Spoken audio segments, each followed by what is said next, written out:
What's up, guys? The question I'm going to be answering today is what is one foreign policy action that the current administration has taken towards an ally? How does this interaction produce conflict or cooperation? Guys, I talked about this before as South China Sea. South China Sea is really applicable to a lot of what we've talked about, right? When it comes to conflict and cooperation, what we've done as the U.S. is we always do these joint military training missions with other nations, right? And we do these in different areas of the world.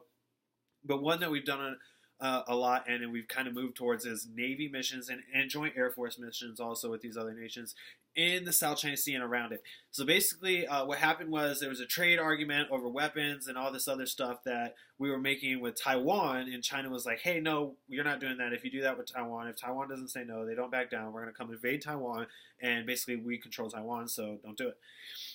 Trump said, hey, listen, that's not what we're going to do. We're going to do what we want because we're the U.S., so we're going to come bring our ships and do our joint training task force right in your seas, right off the coast of your country, of your nation, and we're not going to invite you in this. And I know we've invited you in the past, but we're not going to do it this time, and we're going to do these training missions. So China flipped out. They're like, hey, you're not doing this off the coast of our nation.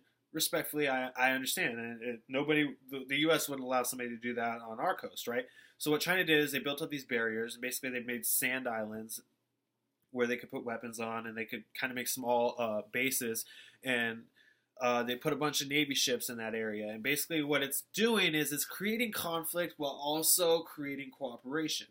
And how it is China's kind of saying, hey, listen, they're already there, right? The U.S. is already there. Let's try to make some deals in this trade. Let's try to let these trades happen. Let's try to find some common ground and work together so we can get the U.S. off our coast, right? And we can kind of ease the tension so we can rebuild our defense so that this doesn't happen again. South China Sea is applicable to a lot of this, and this is just another way that I've kind of curved that into this class.